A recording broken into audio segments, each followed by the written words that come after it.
નમસ્કાર મારા સનાતની પરિવાર અધ્યાત્મની દુનિયામાં આપ સર્વેનું ખૂબ ખૂબ સ્વાગત છે। યોગેશ્વર શ્રી કૃષ્ણ ભગવાન શ્રી કૃષ્ણની ખૂબ જ સુંદર કથાઓનું આપણે શ્રવણ કરી રહ્યા છીએ। તો મિત્રો આવો આપણે આમાં વધીએ આગળ। આપણે જોયું કે ભગવાન શ્રી કૃષ્ણએ સૌપ્રથમ રૂકમિણીજી સાથે, ત્યાર પછી જામવંતી સાથે અને ત્યાર પછી સત્યભામા સાથે વિવાહ કર્યા અને એનું શું કારણ હતું એ પણ આપણે જાણ્યું। હવે જાણીએ આપણે આગળ।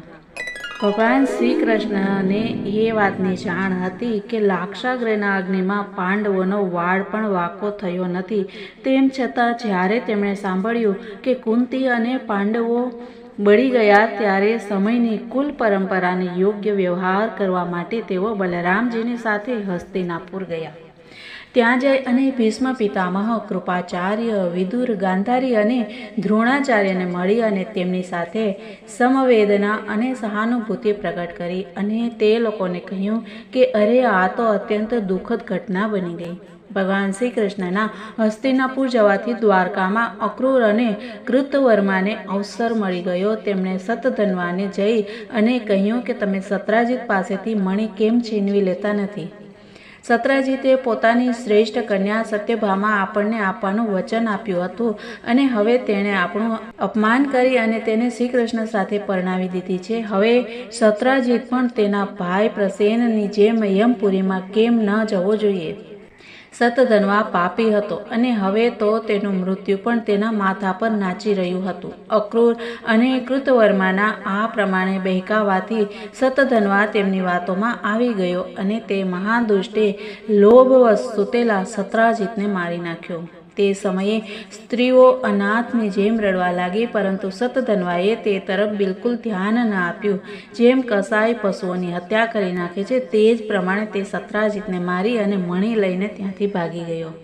પોતાના પિતાને મારી નાખવામાં આવ્યા છે તે જાણી સત્યભામાજી અત્યંત શોકમગ્ન થઈ ગયા અને તેઓ ઓ પિતાજી આ પ્રમાણે વિલાપ કરવા લાગ્યા। વચ્ચે વચ્ચે તેઓ બેહોશ થઈ જતા અને હોશ આવવાથી ફરી વિલાપ કરતા હતા।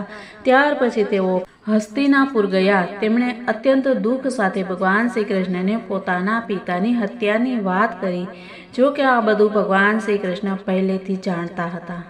સર્વશક્તિમાન ભગવાન શ્રી કૃષ્ણ અને બલરામજીએ આ બધું સાંભળી અને મનુષ્યના જેવી લીલા કરતા રહી અને પોતાની આંખમાંથી આંસુ સાર્યા અને વિલાપ કરવા લાગ્યા કે આપણા ઉપર તો બહુ મોટી વિપત્તિ આવી પડી। ત્યાર પછી ભગવાન શ્રી કૃષ્ણ સત્યભામાજી અને બલરામજીની સાથે હસ્તિનાપુરથી દ્વારકા આવ્યા અને સતધન્વાને મારવા અને તેની પાસેથી મણિ છીનવી લેવાનો પ્રયત્ન કરવા લાગ્યા। જ્યારે સતધન્વાને ખબર પડી કે ભગવાન શ્રી કૃષ્ણ મને મારવાનો પ્રયત્ન કરી રહ્યા છે ત્યારે તે બહુ ગભરાઈ ગયો અને પોતાના પ્રાણ બચાવવા માટે તેણે કૃતવર્માની મદદ માંગી। ત્યારે કૃતવર્માએ કહ્યું કે ભગવાન શ્રી કૃષ્ણ અને બલરામજી સર્વશક્તિમાન ઈશ્વર છે। હું તેમની સામે કંઈ કરી શકું તેમ નથી। ભલા એવું કોણ છે જે તેમની સાથે વેર બાંધી અને આલોક કે પરલોકમાં સકુશળ રહી શકે? તમે જાણો છો કે કંસ આમની સાથે વેર કરવાને લીધે રાજલક્ષ્મી ગુમાવી બેઠો અને પોતાના અનુયાયીઓ સાથે મરાઈ ગયો। જરાસંઘ જેવા બળવાનને પણ તેમની સામે 17 વખત મેદાનમાંથી પરાજિત થઈ અને રથ વિના જ પોતાની રાજધાનીમાં ચાલ્યા જવું પડ્યું। જ્યારે કૃતવર્માએ તેને આ પ્રમાણે સ્પષ્ટ જવાબ આપી દીધો ત્યારે સતધન્વાએ મદદ માટે અક્રૂરજીને પ્રાર્થના કરી। તેમણે કહ્યું કે ભાઈ એવું કોણ છે જે સર્વશક્તિમાન ભગવાનનું બળ પરાક્રમ જાણીને પણ તેમની સાથે વેર વિરોધ કરે, જે ભગવાન ક્રીડા માત્રથી આ સંપૂર્ણ વિશ્વની રચના, રક્ષા અને સંહાર કરે છે તથા તેઓ ક્યારે શું કરવા ઈચ્છે છે તેને બ્રહ્મા વગેરે વિશ્વવિધાતા પણ સમજી શકતા નથી। જેમણે માત્ર 7 વર્ષની અવસ્થામાં જ્યારે તે તદ્દન બાળક હતા એક હાથે જ ગિરિરાજ ગોવર્ધનને ઉપાડી લીધા હતા અને જેમ નાના નાના બાળકો બિલાડીના ટોપ ઉપાડી અને હાથમાં રાખે તે જ પ્રમાણે રમત રમતમાં જ 7 દિવસ સુધી તેને હાથ પર ધારણ કરી રાખ્યો। હું તો તે ભગવાન શ્રી કૃષ્ણને નમસ્કાર કરું છું। તેમના કર્મો અદ્ભુત છે। તેઓ અનંત, અનાદિ, એકરસ અને સર્વાત્મા સ્વરૂપ છે। હું તેમને નમસ્કાર કરું છું। જ્યારે અક્રૂરજીએ પણ ચોખ્ખો જવાબ આપી દીધો ત્યારે સતધન્વા સ્યમંતક મણી અક્રૂરજી પાસે થાપણ તરીકે મૂકી અને પોતે 400 કોસ સતત દોડનાર ઘોડા પર બેસી અને ત્યાંથી શીઘ્રતાપૂર્વક ભાગી ગયો. ભગવાન શ્રી કૃષ્ણ અને બલરામ બંને ભાઈ પોતાના ગરુડ ધ્વજ રથ પર બેઠા, જેમાં અત્યંત વેગવાળા ઘોડા જોડેલા હતા. હવે તેમણે પોતાના સસરા સત્રાજીતને મારનાર શતધન્વાનો પીછો કર્યો. મિથિલાપુરી પાસે એક ઉપવનમાં શતધન્વાનો ઘોડો પડી ગયો. હવે તે તેને છોડી અને પગપાળા ભાગવા લાગ્યો. તે ખૂબ જ ભયભીત હતો. ભગવાન શ્રી કૃષ્ણ પણ ક્રોધિત થઈ અને તેની પાછળ દોડ્યા. શતધન્વા પગપાળા ભાગી રહ્યો હતો, તેથી ભગવાનને પણ પગપાળા દોડી અને પોતાના તીક્ષ્ણ ધારવાળા ચક્રથી તેનું માથું ઉતારી લીધું અને તેના કપડામાં સ્યમંતક મણીને શોધ્યો. પરંતુ જ્યારે મણી મળ્યો નહીં, ત્યારે ભગવાન શ્રી કૃષ્ણએ મોટા ભાઈ બલરામજીને આવીને કહ્યું કે મેં શતધન્વાને વ્યર્થ જ માર્યો, કેમ કે તેની પાસે મણી છે નહીં.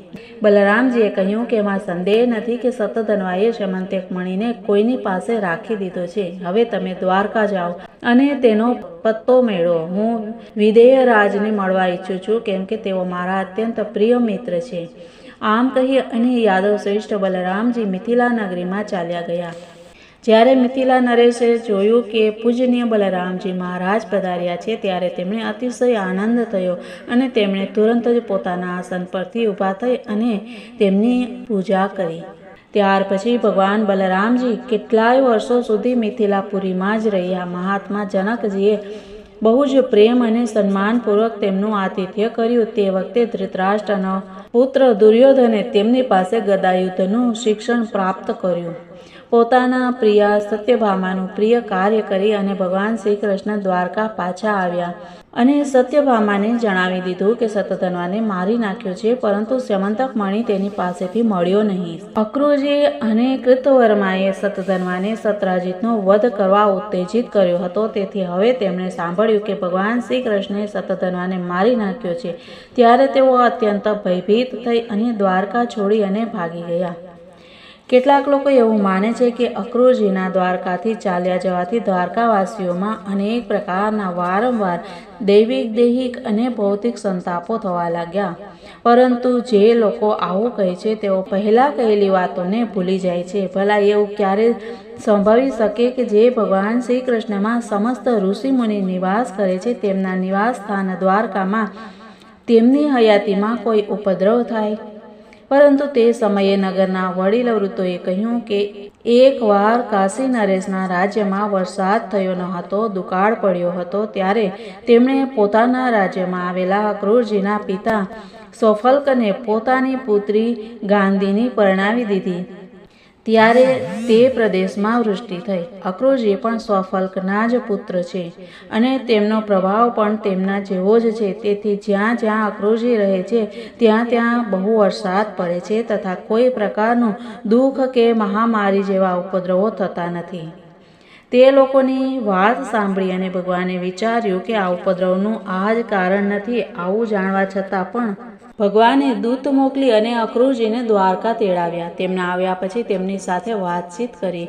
ભગવાને તેમનું બહુ સ્વાગત કર્યું અને મીઠી મીઠી પ્રેમની વાતો કહી અને તેમની સાથે ચર્ચા કરી. ભગવાન બધાના ચિત્તમાં રહેલા એક એક સંકલ્પને જાણે છે. તેથી તેમણે હસીને અક્રૂરજીને કહ્યું, કાકાશ્રી, આપ મહાદાની છો.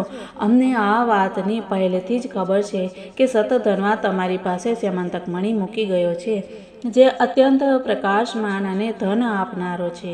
તમે જાણો છો કે સત્રાજીતને કોઈ પુત્ર નથી, તેથી તેની પુત્રીના પુત્રો તેમના દોહિત્રો જ તેમને તિલાંજલિ અને પિંડદાન કરશે, તેમનું ઋણ ચૂકવશે અને જે કંઈ સંપત્તિ શેષ રહેશે તેના તે ઉત્તરાધિકારી થશે.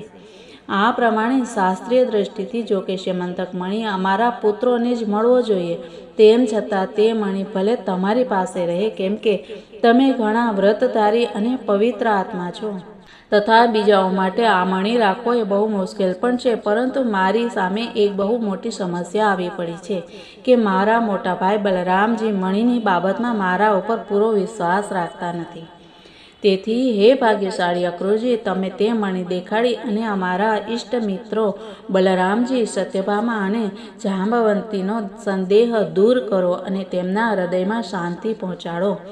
મને ખબર છે કે તે જ મણીના પ્રતાપે આજકાલ તમે સતત એવા યજ્ઞ કરી રહ્યા છો જેમાં સોનાની વેદીઓ બનાવવામાં આવે છે. જ્યારે ભગવાન શ્રી કૃષ્ણે આ પ્રમાણે સાંત્વના આપી અને તેમને સમજાવ્યા ત્યારે અક્રૂરજીએ પોતાના વસ્ત્રમાં બાંધેલો સૂર્ય જેવો પ્રકાશમાન તે મણી કાઢી અને ભગવાન શ્રી કૃષ્ણને આપી દીધો. ભગવાન શ્રી કૃષ્ણે તે સ્યમંતક મણી પોતાના જ્ઞાતિ ભાઈઓને બતાવી અને પોતાનું કલંક દૂર કર્યું અને તેને પોતાની પાસે રાખવા સમર્થ હોવા છતાં પણ તે ફરીથી અક્રૂરજીને આપી દીધો. સર્વશક્તિમાન સર્વવ્યાપક ભગવાન શ્રી કૃષ્ણના પરાક્રમોથી પરિપૂર્ણ આ સ્યમંતક મણીનો આખ્યાન તમામ પાપ, અપરાધો અને કલંકોનો નાશ કરનારું તથા પરમ મંગલકારી છે. જેઓ આખ્યાનને વાંચે છે, સાંભળે છે અથવા સ્મરણ કરે છે તે બધા પ્રકારની અપકીર્તિ અને પાપોથી મુક્ત થઈ અને શાંતિનો અનુભવ કરે છે. આવી સુંદર કથા મિત્રો બીજાને શેર કરવાનું બિલકુલ ભૂલતા નહીં, કેમ કે પુણ્ય તો આનો અનંત છે. તો મિત્રો મળીએ આવતીકાલે. ત્યાં સુધી બધાને જય શ્રી કૃષ્ણ. રાધે રાધે. ભારત માતાની જય, સનાતન ધર્મની જય.